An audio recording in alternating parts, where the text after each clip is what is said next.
digital lagi-lagi jadi sorotan dalam penyampaian kritik.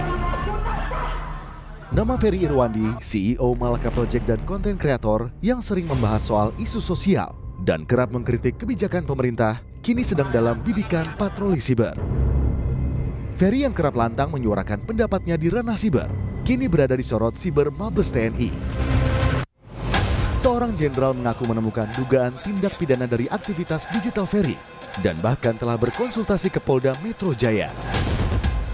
Kasus ini bukan sekedar urusan hukum. Kasusnya membuat publik menyoroti di mana batas militer dalam kehidupan sipil dan bagaimana nasib kebebasan berpendapat di negeri ini. Di balik wajah muda dengan kata-kata lantang, ada jejak panjang perjalanan Ferry Irwandi. Ferry pernah menjadi pegawai di Kementerian Keuangan sebelum akhirnya memilih mundur dan menempuh jalan berbeda. Jalan sebagai aktivis digital.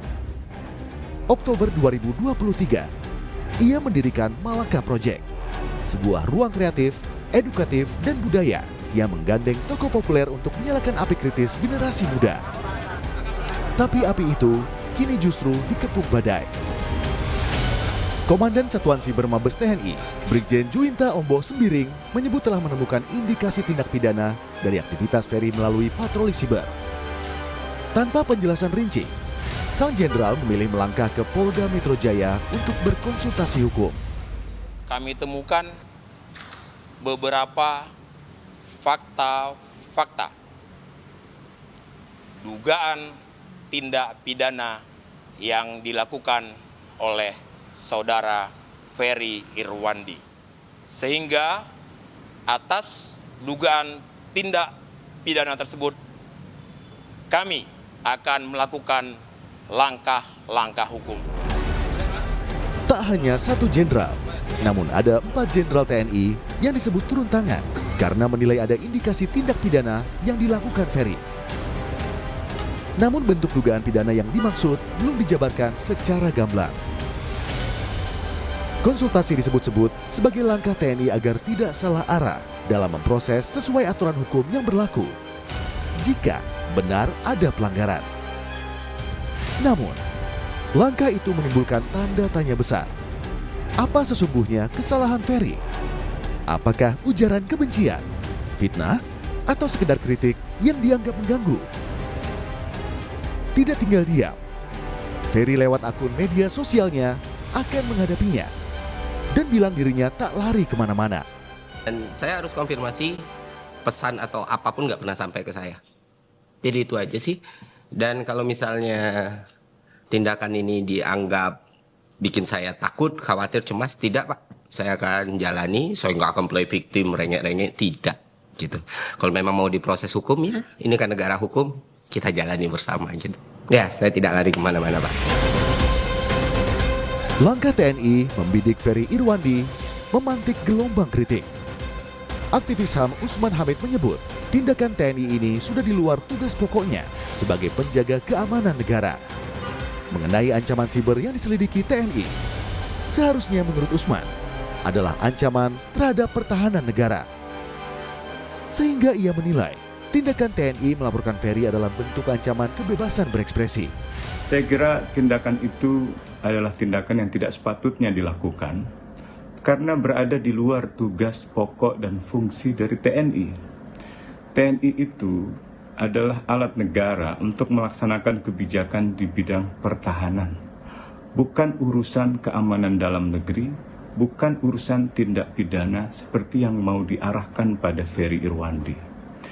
Kalaupun kita mau berbicara tentang ancaman cyber, seperti yang dimaksud oleh Komandan Satgas Cyber Mabes TNI, maka ancaman cyber yang dimaksud adalah ancaman cyber pertahanan atau cyber defense, bukan ancaman cyber segala ancaman. Kalau begini caranya, ini namanya ancaman terhadap kebebasan berekspresi. Berbeda pendapat dengan Usman, mantan Kepala Badan Intelijen Strategis TNI Soleman Ponto mengungkap pernyataan Ferry Irwandi bisa mengakibatkan bercerai-berainya bangsa, sehingga TNI merasa difitnah. Namun pertanyaannya, pendapat yang bagaimana yang boleh disampaikan? Kalau pendapat ini dapat mengakibatkan bercerai-berainya bangsa ini, apakah iya? Boleh. Yang pertama. Kalau pendapat itu mengandung fitnah, apakah itu boleh? Nah, kan itu pertanyaannya. Nah, TNI sekarang ini yang dia sampaikan itu karena merasa difitnah. Dengan apa? Mahkamah Konstitusi dalam putusannya menyatakan institusi negara termasuk TNI bukan subjek hukum yang bisa melaporkan pencemaran nama baik. Wakil Direktur Siber Polda Metro Jaya AKBP Fian Yunus menjelaskan dugaan tindak pidana yang dikonsultasikan pihak TNI adalah dugaan pencemaran nama baik terhadap institusi yang dilakukan Ferry Irwandi. Putusan MK kan institusi kan nggak bisa melaporkan, harus pribadi kalau pencemaran nama baik. Kan itu maksudnya kalau tidak pidana yang Ferry Irwandi, pencemaran nama baik ya. Terhadap institusi atau terhadap perorangan? Institusi. Apakah militer akan membatasi diri atau justru makin jauh memasuki ruang sipil antara kuasa dan suara? Siapa yang lebih unggul untuk menciptakan demokrasi yang hidup? Tim Liputan, Kompas TV. Saudara Kapuspen TNI Brigjen Freddy Ardiansah bilang bahwa konten Ferry Irwandi memiliki unsur berita bohong terkait pernyataan Ferry soal darurat militer. Kapuspen TNI bilang bahwa apa yang disampaikan oleh Ferry Irwandi soal darurat militer itu sangat menyesatkan. TNI juga berjanji akan selalu berada dalam koridor yang jelas, tegak lurus pada kekuasaan tertinggi negara, yaitu Presiden. Wah, itu salah besar itu kalau dikait-kaitkan sama darurat militer itu. Makanya itu kemarin Dansat Cyber juga menyampaikan secara gamblang dan jelas ya bahwa ada unsur-unsur penyebaran berita bohong di situ. Ya, udah disanggah berulang kali baik itu oleh Wapang TNI, Wakil Panglima TNI maupun oleh Menhan sendiri ya terkait itu. Jadi tidak mungkin kita melaksanakan hal-hal yang seperti yang disampaikan itu dan meresahkan masyarakat ya adanya darurat militer itu sangat-sangat menyesatkan saya kira ya. Akan tetapi saya sangat berharap bahwa semuanya harus berlandaskan pada informasi yang valid, kemudian yang aktual.